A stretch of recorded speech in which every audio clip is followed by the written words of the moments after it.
સૌપ્રથમ gcas.gujgov.edu.in website પર જવું. આપને આ પ્રકારનું વેબ પેજ દેખાશે. હવે આ પેજમાં ઉપરની બાજુએ અપ્લાય નાવનું બટન આપેલ છે, તેના પર ક્લિક કરો. જ્યારે તમે અપ્લાય નાવ પર ક્લિક કરશો ત્યારે તમારી સામે આ પ્રકારનું એડમિશન માટેનું રજિસ્ટ્રેશનનું પેજ ખુલશે. એડમિશન માટેના રજિસ્ટ્રેશનને લગતી જાણકારી તમે અહીંથી મેળવી શકશો. ત્યારબાદ આ પેજ પર તમારી વિગતવાર માહિતી ભરવાની રહેશે. જો તમે અંડર ગ્રેજ્યુએટનો કોર્સ કરવા માંગતા હો તો અંડર ગ્રેજ્યુએટ કોર્સિસ વિકલ્પ પસંદ કરો.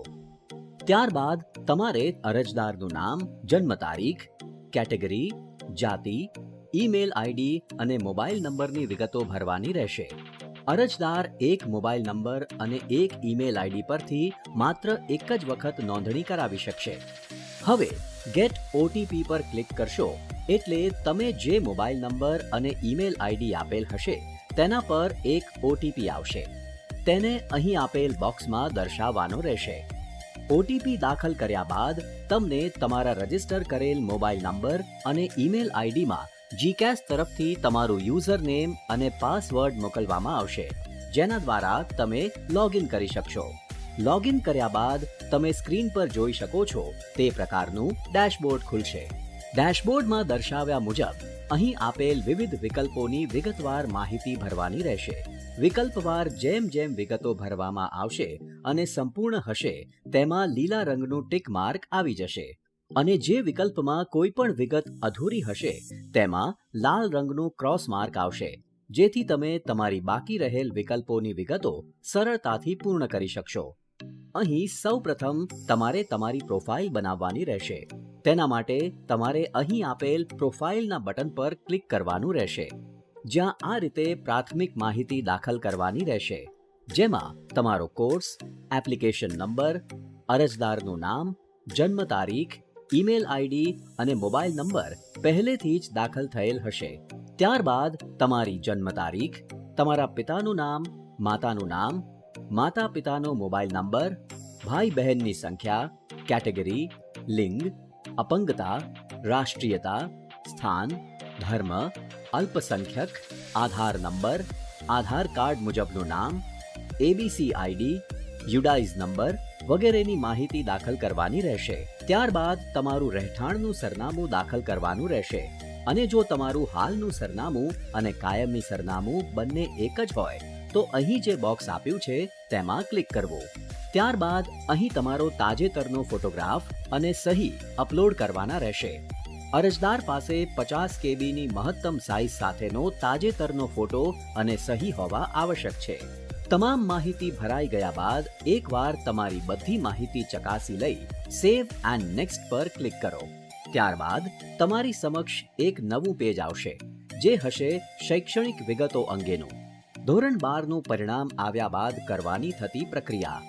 સૌથી પહેલા તમારે તમારી HSC એટલે કે ધોરણ 12 અથવા જો કોઈ ડિપ્લોમા કોર્સ કરવામાં આવેલ હોય તો તેની ફોર્મમાં માંગ્યા મુજબની માહિતી દાખલ કરવાની રહેશે, જેવી કે પરીક્ષાનું બોર્ડ, પ્રવાહ, પરીક્ષા પાસ કર્યાનું વર્ષ, મહિનો, સીટ નંબર, માર્કશીટ પ્રમાણેનું નામ, ધોરણ 12 અથવા ડિપ્લોમા કોર્સ કેટલા પ્રયત્ન દ્વારા પાસ કર્યું છે, ધોરણ 12 અથવા ડિપ્લોમા કોર્સની માર્કશીટ, થિયરીમાં મેળવેલ ગુણ, થિયરીના કુલ ગુણ, થિયરીની ટકાવારી, થિયરી અને પ્રેક્ટિકલના મેળવેલ ગુણ, થિયરી અને પ્રેક્ટિકલના કુલ ગુણ, ટકાવારી, સ્કૂલ અથવા કોલેજનું નામ, જે રાજ્યમાંથી પરીક્ષા પાસ કરેલ હોય તેનું નામ, જે જિલ્લામાંથી પરીક્ષા પાસ કરેલ હોય તેનું નામ અને અભ્યાસનું માધ્યમ.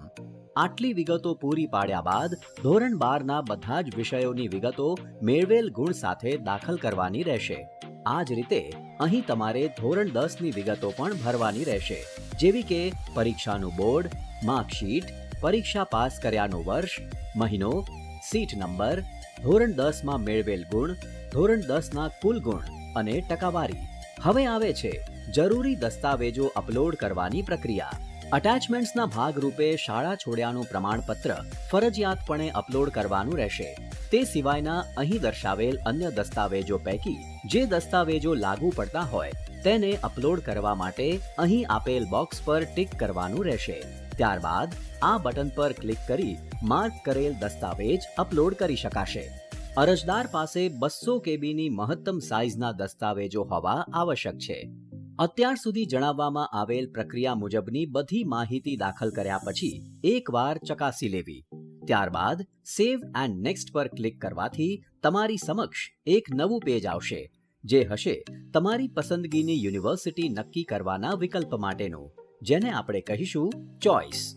આ પેજમાં તમારે તમારા કોર્સનું નામ, યુનિવર્સિટીનું નામ, શિક્ષણ સંસ્થાનો પ્રકાર અને જિલ્લો પસંદ કરવાનો રહેશે, જેના દ્વારા તમને ઉપલબ્ધ કોર્સની વિગતો જોવા મળશે, જેમાંથી આપે આપની પસંદગી કરવાની રહેશે.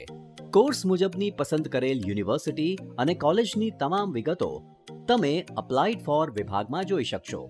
ચોઇસ અંગેની બધી માહિતી ભરી સેવ એન્ડ નેક્સ્ટ પર ફરજિયાતપણે ક્લિક કરવાનું રહેશે, જેથી કોર્સ મુજબ પસંદગી કરેલ યુનિવર્સિટી અને કોલેજની વિગતો સેવ રહેશે અને ત્યારબાદ તમને પેમેન્ટ માટેનો વિકલ્પ આવશે.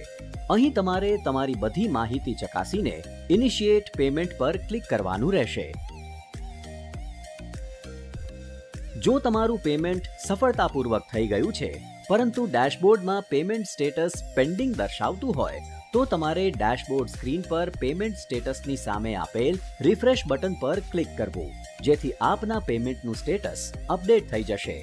પેમેન્ટ કર્યા બાદ આવશે અરજીને ફાઇનલ સબમિટ કરવાનો છેલ્લો વિકલ્પ, જેમાં તમારે શરૂઆતથી છેલ્લે સુધી પૂરી પાડેલ તમામ માહિતી ચોકસાઈપૂર્વક વાંચ્યા બાદ આ બોક્સ પર ટિક કરીને ટર્મ્સ એન્ડ કન્ડિશન્સને અગ્રી કરવાનું રહેશે અને સબમિટના બટન પર ક્લિક કરવાનું રહેશે. એટલે તમારી અરજી સબમિટ થઈ જશે. આ રીતે તમે ઓનલાઈન એડમિશન રજિસ્ટ્રેશન પ્રક્રિયા પૂરી કરી શકશો. તમારી એપ્લિકેશનનું સ્ટેટસ જાણવા માટે ડેશબોર્ડ પર ક્લિક કરવું, જ્યાં એપ્લિકેશન ઇન્ફોર્મેશન વિભાગમાં આપની એપ્લિકેશનનું સ્ટેટસ જોઈ શકાશે. યુનિવર્સિટી કે કોલેજ તરફથી આપની ચોઇસ સામે આપવામાં આવેલ ઓફર. ડેશબોર્ડ પર આપવામાં આવેલ ઓફરના વિકલ્પ દ્વારા આપની પસંદગી કરેલ યુનિવર્સિટી કે કોલેજ પૈકી કોઈ પણ યુનિવર્સિટી કે કોલેજ જો આપને એડમિશન આપવા માંગતી હશે, તો તેની વિગતવાર માહિતી અહીં જોઈ શકાશે. આપની પસંદગી કરેલ યુનિવર્સિટી કે કોલેજ દ્વારા એડમિશન કન્ફર્મ થયા બાદ તેની વિગત આપને અહીં દર્શાવેલ અલોટમેન્ટ વિભાગમાં જોવા મળશે. ડેશબોર્ડ પર જમણી બાજુએ નોટિસ વિભાગ આપવામાં આવેલ છે, જેમાં તમે યુનિવર્સિટી અને કોલેજની તમામ નવી અપડેટ્સ જાણી શકશો.